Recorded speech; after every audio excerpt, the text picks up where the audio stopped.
یہ نہیں ہو سکتا کہ آپ راتوں رات کے اندھیرے میں کہیں کہ ہم آئینی عدالت بنا رہے ہیں اور ساری قوم جو ہے وہ مان جائے.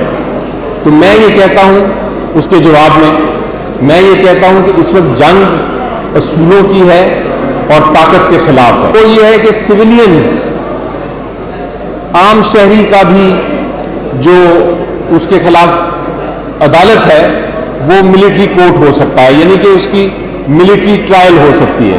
آپ ہمارے ساتھ رہیے. پاکستان کے قائدین اور پاکستان کے مستقبل کے جو لیڈرز ہیں جن کو میں دیکھ رہا ہوں ان کے ساتھ گفتگو کر رہا ہوں. میں آپ کے ساتھ منطق اور دلائل کے ساتھ بات کرنا چاہوں گا، کیونکہ میری نظر میں جب آپ منطق اور دلائل سے بات کرتے ہیں اسی طرح ہم عوام کو کنونس کر سکتے ہیں، ان کو مائل کر سکتے ہیں کہ وہ ہماری بات سنیں اور ہماری اس موومنٹ میں اپنا ساتھ دیں.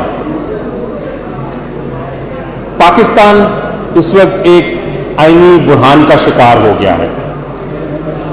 اس کی وجہ یہ ہے کہ رات کے اندھیرے میں خسر پھسر کرتے ہوئے چپ چاپ حکومت وقت نے کوشش کی کہ ایک آئینی ترمیم لے آئیں.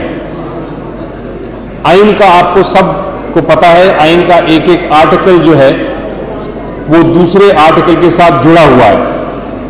اگر آپ ایک آرٹیکل میں کوئی تبدیلی کرتے ہیں تو اس سے آئین کو اتنا نقصان ہو سکتا ہے کہ وہ پوری طرح گر جائے گا.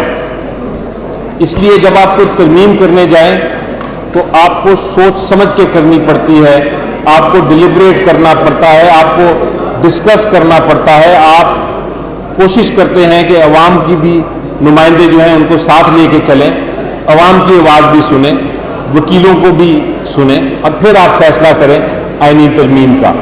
آپ کو پتہ ہے کہ جب 18ویں ترمیم ہوئی تھی 1 سال لگا تھا. ایک کمیٹی بنائی گئی تھی، اس کے باقاعدہ ٹی او آرز تھے. ان ٹی او آرز کے بعد اس نے 77 میٹنگز کی، 5-5 6-6 گھنٹے کی، 550 گھنٹے کی ڈیلیبریشن تھی.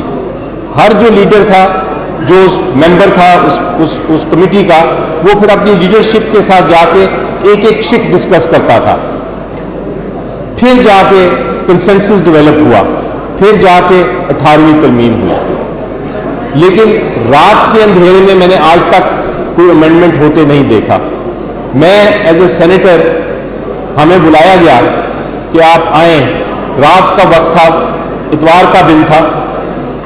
بلایا گیا کہ جناب آپ کے ساتھ بھی ہم ڈسکس کرنا چاہتے ہیں کہ ترمیم کیا ہے.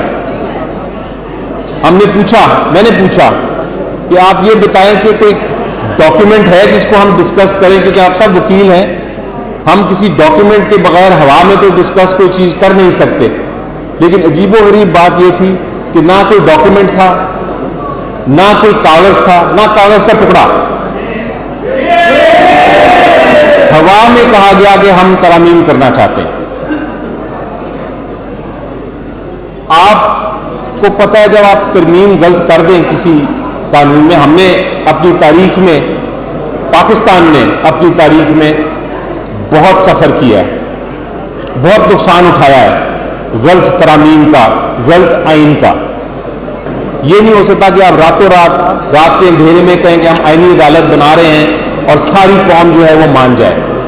آئینی عدالت، آپ طریقے بنانے کے، آئینی عدالت کافی طریقے ہیں. ایک بڑا آسان طریقہ ہے جو میں سجیسٹ کروں گا، اور ہم اگر اس پہ آتے ہیں تو ہم شاید بات بھی کریں، اور وہ یہ ہے کہ ایگزسٹنگ سپریم کورٹ جو ہے اس کے اندر آپ بینچز کہہ دیں.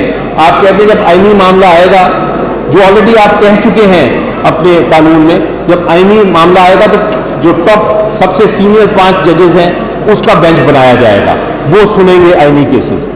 تو آئینی عدالتوں کا بھی طریقہ کار ہے. ہمیں کہا جاتا ہے کہ جناب ہم اس لیے کر رہے ہیں، یہ ایک بیانیہ آیا، ہم اس لیے کر رہے ہیں کہ ہم یہ ریفارم کرنا چاہتے ہیں. جج صاحبان جو ہیں وہ آپ کی بات کو مانتے نہیں ہیں. آپ کے جو وکیلوں کے مسائل ہیں اس وقت وہ کھڑے نہیں ہوتے. وہ پالیسی میٹرز میں بھی مداخلت کرتے ہیں، وہ سیاسی معاملوں پہ بھی مداخلت کرتے ہیں،